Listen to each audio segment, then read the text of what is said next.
Price Lord everyone. நீங்க தம்ப்நெயில்ல பார்த்த மாதிரி நம்ம இன்னைக்கு வேத வசனங்கள் அடிப்படையில 3 வகையான அந்நிய பாஷைகளை குறித்து பார்க்க போகிறோம். அதோட அந்நிய பாஷை பேசினா அதற்கு அர்த்தம் சொல்ல வேண்டுமா அப்படின்னு சொல்லி பார்க்க போகிறோம்.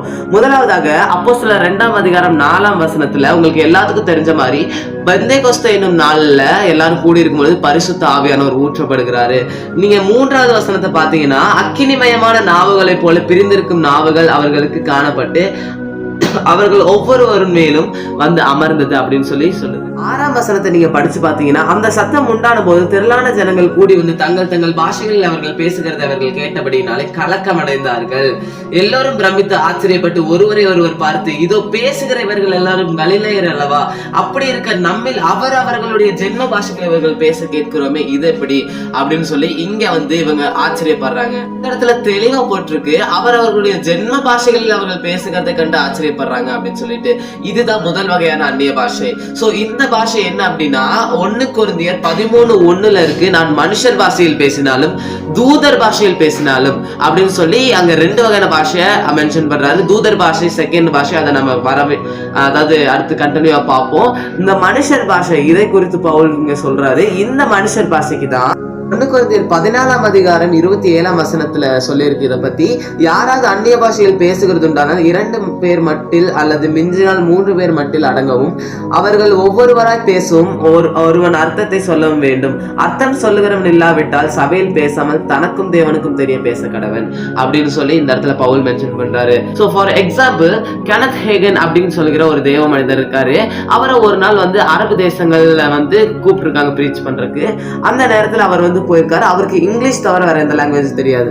சோ அவர் வந்து இங்கிலீஷ்ல வந்து அங்க பிரசங்கம் பண்ணிட்டு முடிக்கிறாரு. ஆவியானவர் ஊற்றப்படுகிற நேரம் வருது. அந்த நேரத்துல வந்து அவர் அந்நிய பாஷைகள்ல பேச தொடங்குறாரு. அவர் வந்து அந்நிய பாஷையில பேச தொடங்குற சில நிமிடங்கள்லயே அந்த கான்ஃபரன்ஸ்ல இருந்த எல்லா ஜனங்களும் அப்படியே முகம் குப்புற கீழே விழுந்து சாஷ்டாங்கமா விழுந்து பணிகிறாங்க. கெனத் ஹேகனுக்கு ஒரே டவுட், என்னாச்சு இவங்க எல்லாம் ஏன் இப்படி பணிகிறாங்க அப்படின்னு சொல்லி டிரான்ஸ்லேட்டர் அவர் கூட இருந்த மொழிபெயர்ப்பாளரை கேட்கும்போது அந்த மொழிபெயர்ப்பாளர் சொல்றாரு, நீங்க தான் எங்க ஊர் பாஷையில எங்க நாட்டு பாஷையில வந்து இங்க நம்முடைய மத்தியில தேவன் உலாவி கொண்டிருக்கிறார், அதனால எல்லாரும் அவரை விழுந்து சாஸ்திரமா பணியுங்கள் அப்படின்னு சொன்னீங்க அப்படின்னு சொல்லி இந்த டிரான்ஸ்லேட்டர் இவர்கிட்ட சொல்றாரு. இவருக்கு ஒரே ஆச்சரியமா போச்சு, எப்படி இவங்க இப்படி பண்றாங்க அப்படின்னு சொல்லி இது பண்ணும்போது அப்பதான் அவர் புரிஞ்சுக்கிட்டாரு, ஆவியானவர் அந்நிய பாஷையில பேசும்போது இந்த தேசத்து பாஷையும் அவர் கொடுத்திருக்கிறாரு. அதாவது அதுக்கு அர்த்தம் சொல்ல வேண்டும் அப்படின்னு சொல்லுகிற பாஷை இந்த பாஷைக்கு தான். நான் எப்படி சொல்றேன் அப்படின்னா அப்போஸ்தலர் 2ஆம் அதிகாரத்துல நம்ம பார்க்கும்போது அவர்கள் ஆச்சரியப்படுறாங்க, எங்க ஊர் பாஷையில இவங்க பேசுறாங்க, இவங்க வேற நாட்டுக்காரங்க, இது எப்படி possible, how it is possible சொல்லி இவங்க வந்து ஆச்சரியப்படுறாங்க. சோ ஏன் ஆச்சரியப்படுறாங்கன்னா இவங்களுக்கு அந்த பாஷை புரியுது. சோ இவங்களுக்கு புரியறனால இவங்க ஆச்சரியப்படுறாங்க. சோ இது ஃபர்ஸ்ட் டைப் ஆஃப் பாஷை. நம்ம அதே 1 கொரிந்தியர் 13ஆம் அதிகாரம் 1ஆம் வசனத்துக்கு வரும்பொழுது நான் தூதர் பாஷையில் பேசினாலும் அப்படின்னு சொல்லி வருது. இந்த இடத்துல வந்து பவுல் மென்ஷன் பண்றாரு, நான் மனுஷர் பாஷையில் பேசினாலும் நான் தூதர் பாஷையில் பேசினாலும் அப்படின்னு சொல்றாரு. அப்படின்னா தூதர்களின் பாஷை இருக்குது, அதை நம்மளால பேச முடியும்னு சொல்லி இந்த இடத்துல பவுலே மென்ஷன் பண்றாரு. அந்நிய பாஷையில பேசும்பொழுது தூதர்களுடைய பாஷையிலும் இருக்கு அப்படின்னு சொல்லி மென்ஷன் பண்றாரு. இந்த தூதர்களுடைய பாஷை அதாவது எப்படி அப்படின்னா நம்ம வேதத்துல அநேக இடத்துல பார்த்திருக்கோம், அநேக பரிசுத்தவான்கள் தூதர்களோட என்கவுண்டர் ஆயிருக்கிறாங்க. அதாவது வந்து தானியல் அண்ட் மரியாள், யோசேப்பு, இதை போல எத்தனையோ பேர், பேதுரு, பவுல், இந்த மாதிரி நம்ம லைனா சொல்லிக்கிட்டே போகலாம். நீங்க எப்ப கேட்பீங்க, நீங்க எப்படி பழைய ஏற்பாட்டுல இருக்கிற பரிசுத்தவான்களை இங்கே அனுப்ப, ஏன்னா அவங்க அந்நிய பாஷையை பேசலையே அப்படின்னு சொல்லலாம். ஆனா வந்து நீங்க நல்லா பாத்தீங்கன்னா 5ஆம் அதிகாரத்துல நம்ம பாக்குறோம், பெல்ஷாஷார் அப்படிங்கிற அந்த ராஜா கர்த்தருடைய ஆலயத்தின் பாத்திரங்களை அசட்டையா எண்ணி அதுல வந்து அவருடைய மனைவிகளோடும் வைப்பாட்டிகளோடும் சேர்ந்து மதுபானத்தை குடித்தபடினால கடவுள் வந்து செவுத்துல வந்து ஒரு வார்த்தை எழுதுறாரு. அது வந்து தானியேல் 5:25 இருக்கு. எழுதப்பட்ட எழுத்து என்னவென்றால் மேனே மேனே தெக்கேல் உபாசின் அப்படிங்கிறது வந்து இங்க சொல்றாங்க. சோ இது வந்து மனுஷருடைய பாஷை கிடையாது, மனுஷர்கள் பேசுகிற பாஷை கிடையாது. தானியேல் வந்து இந்த இதுக்கு இன்டர்பிரேட் பண்றாரு, மத்த யாருனாலுமே பண்ண முடியல. அதாவது பரிசுத்த ஆவியினால் நிறைந்த ஒருவனால இது இன்டர்பிரேட் பண்ண முடியுது அப்படின்னா இது நிச்சயமா ஒரு வகையான அந்நிய பாஷை இருக்கலாம். நான் என்ன கெஸ் பண்றேன் அப்படின்னா இது தூதர்களுடைய பாஷையா இருக்கும் நான் கெஸ் பண்றேன். அண்ட் மனுஷர்களுடைய பாஷையா இருந்தா எத்தனையோ பேர் அங்க ராஜா தானே அவங்க வந்து ஞானிகள் சாஸ்திரிகள் இருந்தப்போ இது இந்த வகையான பாஷை அப்படின்னு சொல்லியிருக்கலாம். ஆனா யாருக்குமே அங்க கண்டுபிடிக்க முடியல. தானியேலால மட்டும்தான் இந்த இதுக்கு அர்த்தம் சொல்ல முடிஞ்சது. சோ இது வந்து 2வது வகையான பாஷை. அதோட வசனம் சொல்லுகிறது சொல்லுது. சங்கீதம் 104:4 தம்முடைய தேவ தூதர்களை அவர் காற்றுகளாகவும் தம்முடைய ஊழியக்காரர்கள் அக்கினி ஜுவாலைகளாகவும் பயன்படுத்துகிறார் அப்படின்னு சொல்லியிருக்கு. காற்று அது எதுக்கு சமம் அப்படின்னா it's equal to communication. So இது இரண்டாவது வகையான பாஷை. இந்த பாஷைக்கு நம்மளால இன்டர்பிரேட் பண்ண முடியுமானா நிச்சயமா முடியும். ஏன்னா தானியேல் அதுக்கு இன்டர்பிரேட் பண்ணியிருக்காரு. ஸோ மூணாவது ஒரு பாஷையை பார்க்க போறோம். இந்த மூணாவதா இருக்க பாஷைக்கு தான் நம்ம இன்டர்பிரேஷன் தேவை கிடையாது அப்படின்னு நான் சொல்லுவேன் வேதத்தின் அடிப்படையில.